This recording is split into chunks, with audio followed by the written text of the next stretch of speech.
Talking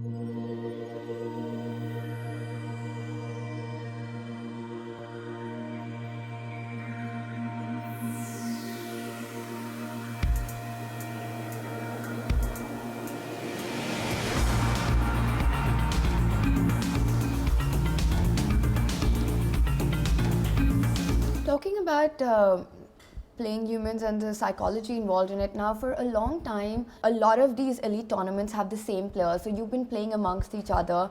Do you feel that at some point you know each other well, the kind of personalities you have, and does that play any role in your preparation against these players? Well, you can't pinpoint anything. You get used to the players at some level. So at some point they feel familiar, but I can't describe that feeling anymore. They feel slightly familiar.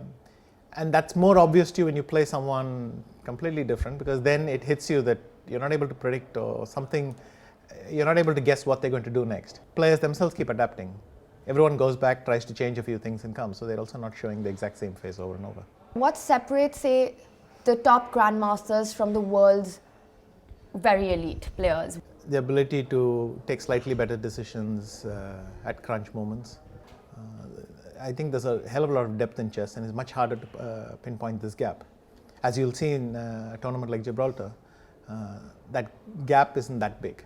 It's still there, but you have to prove it every day. Yeah, but you said this quite interesting thing that about that ability to take a decision or maybe push a little further. So these things, do you think they're innate in nature, or because they're obviously working as hard? I mean, somebody who's a 2700 to someone who's around a 2800, they're putting in those many hours of work. They've obviously put in that much of effort. So do you think it's an innate quality, or how does this come across that that the difference is actually quite? I think it's very much acquired. Once you play a few top tournaments, you'll get the hang of it. Actually, it's one of the problems in chess that the depth is increased a lot. So there are a lot of good players looking for a few spots. I mean, if you see the candidates, there are always names you think, oh, I wish they'd also been there. You look at top tournaments, you think, well, but it could have been more interesting if all these other guys had been there. And maybe that also has something to do with why Swiss tournaments are getting more popular again. Those Swiss tournaments are unpredictable. They're the only ones where you can accommodate the depth that's available in chess today. Vishy, moving on to something else. Now, with Akhil in your life and having a family, is that something that has changed your outlook towards things or priorities in any ways? No, he doesn't really conflict with my chess life. I mean, it doesn't come down to him or my chess or something like that. I mean, if you ask me, is family or work more important? It's a meaningless question. They don't really conflict that much. But you have to find time for both.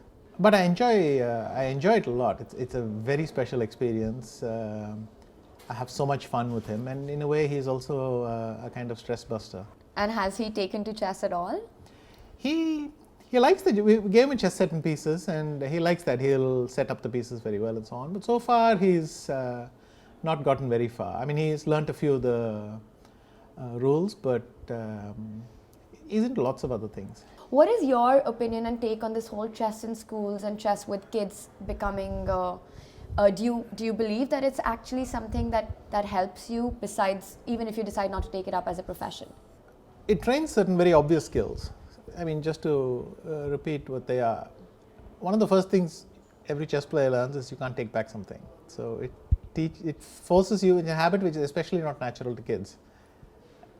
As a kid, no matter which game you're given, the first thing is to let me try it, not let me learn the rules, let me think about it, and let me. So it's a natural impulse, and I think this moderates it a little bit. You learn that, wait, once I've given away a piece, I don't get it back. Once I do something, you have to think before doing something.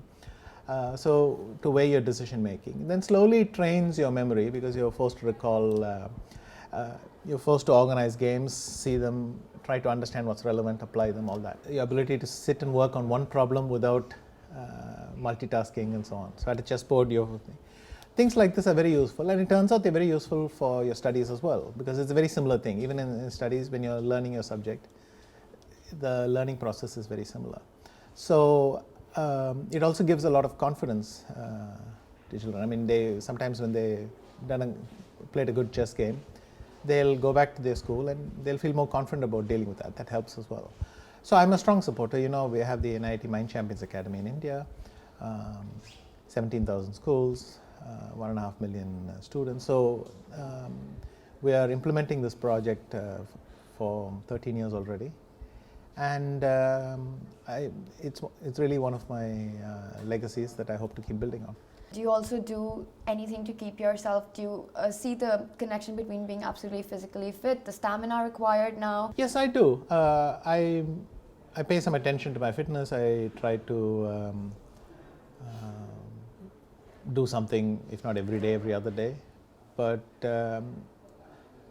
I'm a bit hesitant to say I do it only for the chess. It seems a part of a healthy life, no matter what you do. All right, thanks a lot, Vishy.